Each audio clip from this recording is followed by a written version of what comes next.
Greetings, everyone. I'd like to welcome you to another series of this a fabulous show that we have been doing with our dear brother, Dr. Jay Smith. We've gone through a number of episodes doing a critical analysis. The first one was historical criticism related to Quranic manuscripts and the history of Islam.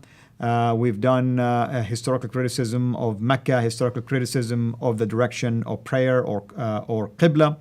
And right now we're going to do another historical criticism that has to do with slavery, as it's called slavery in Islam, basically, compared to the traditional view that Muslims have when they make the claim that it's Christianity that is responsible for slavery. Facts is what we are going to share versus emotional arguments and claims. And obviously, as I said, it's no better than Dr. Jay Smith, who have done a number of these seminars recently about slavery in Islam, and we are so delighted to have him here with us in studio. Welcome, Dr. Smith. Oh, well, thank you. It's good to be back again for our third segment of the historical critique. Started with the historical problems with the Quran. I think we did about 7 or 8 episodes there. We moved into the historical problems with Muhammad and the whole creation of Islam, and looking at the Qibla in Mecca. We did about 6, 7 episodes there. Now we're moving and finishing up with a third segment of history, and that is the whole problem of Islamic slave trade. Now, we've been told, we being in the West, and I don't know what it was like in Saudi Arabia when you were growing up, but certainly when I grew up here in United, I didn't grow up in the States, I grew up in India, but all over in every school in the Western world and also in the Arab world and also in the Asian world, African world, everywhere there's only ever been one slavery. That is the Atlantic slave trade. Which is, I've been told, living with Muslims for 35 years, is created by Christianity, and it's a white slavery of black Africans. And that's pretty much all that we've ever been told. We know about that Atlantic slave trade, and there has been no, at least I'm not aware of trying to shut that narrative down. We need to keep it open. We need to talk about it, and we have been talking about it. And there are lots of institutions that continue to bring up the Atlantic slave trade and how terrible it was. And many countries have apologized for it, and churches have apologized, and Christians have apologized. And so we walk away thinking that this is the only slave trade there ever was. And many Afro-Americans, when I did my survey, when I was doing my master's degree in the 1980s, and I asked them what was the number one reason why Afro-Americans became Muslims, about a third, the biggest reason, well, actually number two on the list was the whole problem of slavery. The fact that Islam is a religion for black people, Christianity is a religion for white people. Islam is a religion of freedom, Christianity is a religion of slavery. Right. And that was a big reason why many Afro-Americans had become Muslims here in the United States. Up and down the East Coast, I was getting the same story. Now, I didn't know any different. I said, well, that's awful that you feel this way. And, I hope you're hearing that the church has asked forgiveness for this. We had a war over it in 1850. In the 1860s, that war, that civil war in America, was to shut down that slavery. And it was successful. And I thank God it was successful. So that narrative is rampant and the only one that ever exists. Now, we have a woman on our team named Sarah Foster, and Sarah Foster is on our team in Britain. She is a descendant of slaves. Her lineage is from Jamaica, which is almost entirely made up of descendants of slaves. And her mother is a historian. She teaches the Atlantic slave trades and all the terrible things and how barbaric it was. So she has grown up her whole life hearing this. And she then came across some material that was put together by a man named Dr. John Azuma out of Ghana. Dr. John Azuma had done his doctoral thesis on the slave trade, but he come from Ghana. His ancestry were the slavers who actually sold slaves to the Arabs. And so he always knew that there was a problem with this narrative. He's coming to the West. He heard, wait a minute, in Ghana, at least we're told that we were the ones that actually sold the slaves to the Arabs. Why isn't that part of the story? So he decided to do his doctoral thesis on this. Dr. John Azuma used to be a Muslim, converted to Christianity, was concerned because it affects his own ancestry. His parents were great-grandparents were part of this whole slave trade, and he wanted to try to flesh it out. And he did what a historian should do, and this is what we've been saying over and again. If you're a historian, you need to go back to the original sources. That's right. Or get back to the earliest sources. We talked about this in the last set of episodes concerning the problem with Al-Bukhari and Sahih Muslim. All these are so much later. We need to go back to that which happened in the 7th century rather than the 9th and 10th century. And the same thing he did about slavery. And surely he was very well aware of the Atlantic slave trade. That existed from 1400 AD up until 1800 AD. So he knew about that.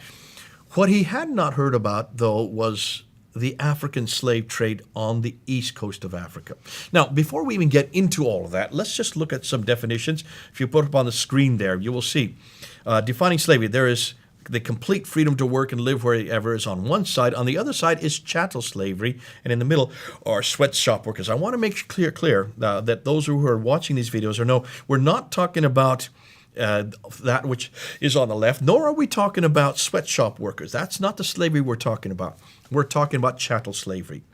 That is where one human owns another human against their will. They didn't agree to be owned by the other human. That's the slavery we're talking about. Right. And that's been around for millennia. Every culture has had slavery. The Greeks were slavers, so were the Romans. Even Christians had slavery.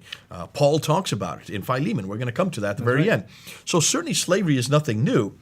In Slav, the word slavery comes from Slav. The Slavs were the ones who were the slaves, the white slaves, and so the European slaves. And so this has been around for millennia. However, what's interesting is that Muslims have always taken one of three positions. They easily say, and if you put up on the slide, you'll see what I'm talking about here. Number one, that slavery is good as it is ordained by the Quran and thus Allah. That's one position some Muslims I come across today. Number two, slavery should not be practiced today as there is no genuine khilafat. Therefore, it should exist when there's a khilafat. That doesn't exist here in the West. And then the more popular position that's coming now all over the Western Muslim world is number three, that Islam came to abolish slavery. Correct. That this is one of the great things about Islam. There is no slave history. We don't have a slave history. And that's how I grew up. That's how you grew up. And you heard that, yes. That Islam has never been part of the slave trade. This is a white problem. This is a Christian problem. This is a European problem. All the slavery was a Atlantic slavery. And so you're going to hear that over and over again. Now, there were two ways that slavery existed in Islam, according to what I'm hearing from many of the apologists. You became a slave either as a prisoner of war or you were born into slavery in Islam. All other forms, according to Islam, were abolished. And that the treatment of slaves was somewhat not benign. And if you look, I'll put up the slide. Here you can see Abu Dawud, who then talks about the treatment of slaves. And he says that there was only one camel. Even if that you have lost, he then began to beat him while the apostle of Allah was smiling.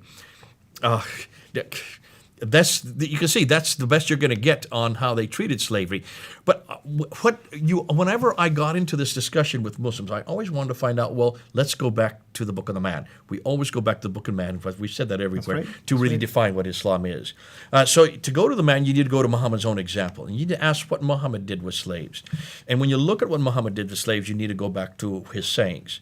Let's put it up on a slide on there. And you can see the question is this an abolitionist example of Muhammad? Sahih Bukhari, Volume 5, Book 57, number 99. Go ahead and read what it says. Basically, it's Sahih Bukhari, like I said, Bilal, who is known to be, by the way, a slave at the time of Muhammad, Bilal said to Abu Bakr, if you have bought me for yourself, then keep me for yourself. But if you have bought me for Allah's sake, then leave me for Allah's sake. And you hear Muslims repeat this all the time. See, Bilal, he was freed. So there was no problem with slavery. Even the Prophet freed all his slaves. Bilal is always the one they bring up. And they bring up this reference here. I find it fascinating they always bring up this reference here. So let's read another one. Now here's Sahih Bukhari, Volume 3, Book 47, number 565. Go ahead and read this. It says, the freed slave of Ibn Abbas that Maymuna bint al-Harith told him that she manumitted... Manumit means to release. That's right. A slave girl without taking a permission of the Prophet. On the day when it was her turn to be with the Prophet, she said, do you know, O Allah's Apostle, that I have manumitted my slave girl? He said, have you really? She replied in the affirmative. He says, you would have gotten more reward if you had given her, meaning the slave girl, to one of your maternal uncles. So here you start to see in the example of Muhammad that he actually he scolded her for manumitting a slave. That this is, no, you shouldn't be doing this. So now let's look at Sahih Muslim, book 15, number 4112. Imran ibn Hussein reported that a person who had no other property emancipated 6 slaves of his at the time of his death. Allah's Messenger called for them and divided them into 3 sections, cast lots among them, and then basically set 2 free and kept 4 in slavery. And he, speaking of the Prophet, spoke severely of him. So we're getting a completely different image of Muhammad. It did not look like he liked manumitting slaves. In fact, in this case, he kept 4 for himself. So the traditions seem to show a different picture of Muhammad. Let's try Sahih Bukhari, volume 3, book 41, number 598. This time it's narrated Jabir, a man, manumitted a slave, and he had no other property than that, basically the slave. So the Prophet canceled the manumission and sold the slave for him. Nuaym ibn al-Naham bought the slave for him. So the Prophet was trying to solve his problem of finances. You can see right there that does not look like he was an abolitionist, like Muslims like to claim all the time. Yeah. Muhammad is not an abolitionist, not from what the traditions are telling. Here is Sahih Bukhari, the most authoritative of the hadith compilations, volume 8, book 80, number 753. And this is, of course, Anas ibn Malik was a big deal. The Prophet says, the freed slave belongs to the people who have freed him, or said something similar. So here we now are looking, and I always want to do this. I always make sure I want to go back to the Prophet's example. And what we're noticing, this belief in the Muslim community that there's no problem with slavery certainly is not evidenced by what we see in Muhammad's own example. Now, before we end this section here and we go on to the next one, what I want to do is try to help Muslims understand why we're asking this question to begin with. This is a hugely important subject in places like America, in places like Jamaica, in places like Trinidad along the Caribbean, where there are huge populations of descendants of slaves. We therefore need to ask, is these descendants who did come from the west coast of Africa, is this uniquely a Christian problem, or is this also a Muslim problem? We're not even got into the slavery yet. That's right. We're just looking at the traditions. And I want to start by talking about the Prophet's example. Then I want to now move into the next segment, in which we'll do in the next episode. I want to look at coloration. Because to understand why the Prophet Muhammad, if he is a prophet, why he's saying this, or why there even is a problem with Islamic slavery, we need to go back and see where this all came from. Absolutely. And also, Dr. J, I mean, it's very obvious that the Prophet was looking at them as a human property, not as human beings who are free, made in the image of God, and he should rejoice in the fact that if he's a mercy to mankind, this will be the ultimate act of mercy. Okay. But that's not the case. So now, in the next segment, we are going to get a little more controversial, just to warn people, because now we're going to ask, are the slaves Arab slaves, or are the slaves always black slaves, and are there white slaves? That's correct. Is there a problem? Is there a situation of coloration here that has to do with how Islam defines slavery? We'll get into that in the next episode. Thank you so much again, Dr. J. And hopefully, if you've been watching this, you will be willing at least to understand that we are sharing facts. We are not forming any opinions on our own. We're using the data that is available out there. Oftentimes, as you have seen so far, it's Islamic sources. If you're a Muslim watching this, please understand that it is not an attack on you as a Muslim, but we want to expose Islam and show you that what you are taught is one thing, what reality is totally different story.